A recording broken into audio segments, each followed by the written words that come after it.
Je suis Marie Bresse, je suis la fondatrice du Centre de formation et d'accompagnement à la création d'entreprises à impact positif Y3C.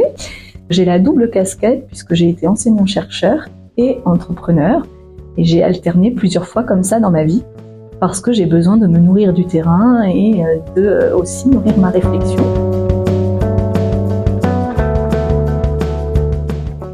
C'est plutôt une conjonction de plusieurs facteurs. L'envie de développer un projet qui corresponde à mes valeurs, dans lequel je me sente alignée, et c'est d'ailleurs ce que je travaille avec mes porteurs de projets aujourd'hui. L'alignement, c'est ce qui nous permet de passer à l'action. Donc c'est l'un des premiers critères pour moi. Ensuite, le deuxième, c'est le fait d'avoir constaté qu'il n'y avait pas forcément les outils et les types d'accompagnement nécessaires sur l'entrepreneuriat à impact positif. Et j'avais vraiment envie qu'on envisage la transition avec des outils qui soient à la hauteur de ça. Dans mes parcours, en fait, il y a une mixité des publics. Il n'y a aucun prérequis académique pour pouvoir suivre ces parcours-là. Et il y a des outils vraiment adaptés à la création d'entreprises à impact positif. Ma plus grande joie, c'est ça, c'est de les voir pitcher à la fin, avec le sourire, avec des projets qui leur correspondent. Je leur dis tout le temps, on entreprend pour soi, pour les autres et pour la planète. Et en fait, in fine, c'est ce qu'ils proposent. Et ça, c'est ma plus grande joie.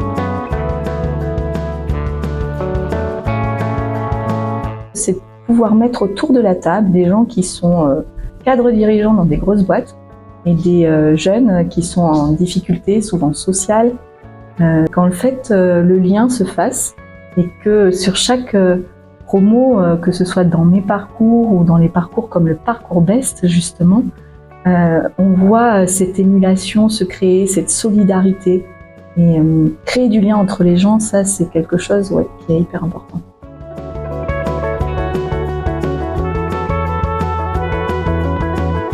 Les fondamentaux, pour moi, ils sont toujours là. C'est-à-dire que même quand j'ai fait mes travaux de thèse, il y a maintenant plusieurs années, je travaillais déjà sur l'entrepreneur lifestyle. Et qui est l'entrepreneur lifestyle? C'est celui qui prend en considération les conséquences de son activité sur sa vie personnelle, sur le secteur d'activité, donc conséquences sociales, sociétales et familiales.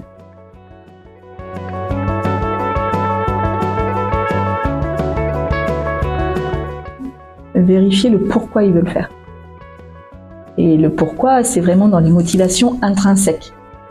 C'est-à-dire qu'est-ce qui m'anime dans mon quotidien et à quoi j'ai envie de contribuer qui me dépasse finalement. Deuxièmement, c'est quel est le besoin des parties prenantes à qui j'ai envie de m'adresser.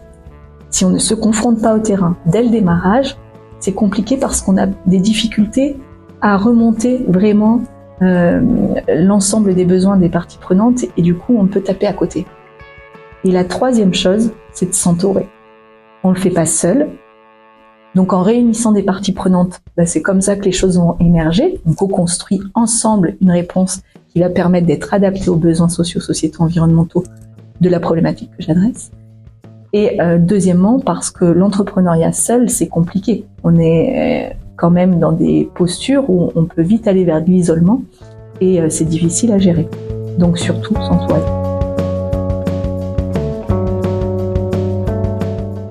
L'avenir de l'entrepreneuriat, je le vois beau, je le vois humain, je le vois responsable, je le vois collaboratif. J'ai envie de dire que je le vois épanoui.